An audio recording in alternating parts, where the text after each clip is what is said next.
সারদা তখন 5 বছর অতিক্রম করে 6 বছরে পড়েছেন। ওদিকে গদাধর দক্ষিণেশ্বরে সাধনার তোড়ে ভেসে চলেছেন। জগৎ জননীর দর্শন তাকে পেতেই হবে।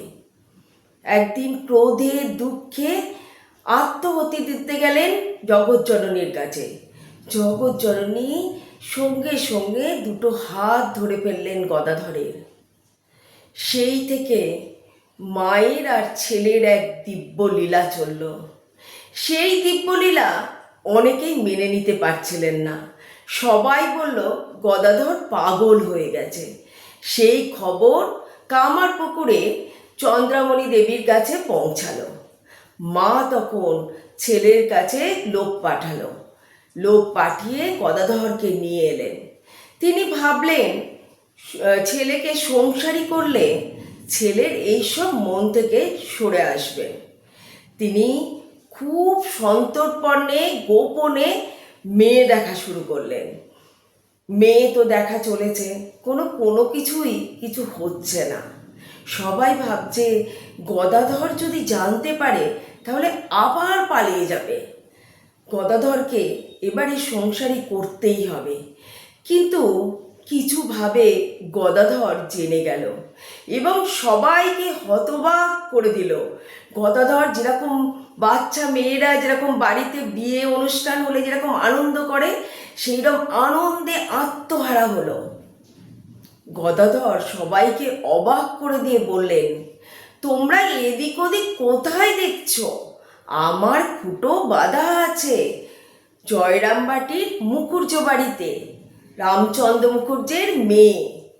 তখন সবাই সেই কথা শুনে চললেন মুখুর্জ বাড়িতে। গিয়ে মাকে দেখে সবাই পছন্দ হয়ে ঠিকঠাক করলেন। তিনি আরও বললেন তার মাকে, মা আমার তো আগেই কুটো বাঁধা আছে, যেমন গাছের ফল যখন থাকে আমরা ঠাকুরের জন্য যেরকম কুটোটি বেঁধে রাখি সেইভাবেই যেন বাঁধা আছে।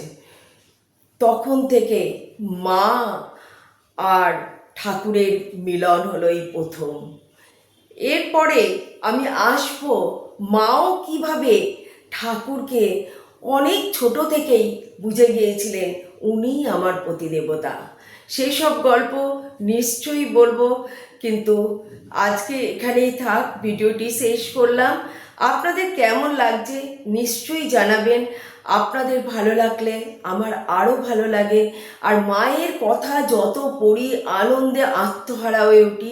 সেই আনন্দ থেকেই আপনাদের কাছে আসা।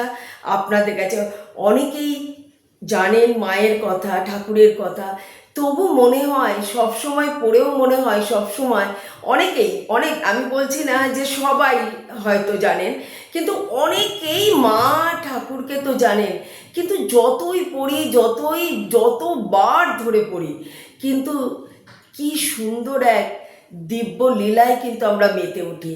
তাই সেখান থেকেই আমার এই ভিডিওতে আসা। যাই হোক, আপনারা ভালো থাকুন, সুস্থ থাকুন এবং দিনগুলো খুব সুন্দরভাবে কাটান। জয় মা, জয় ঠাকুর।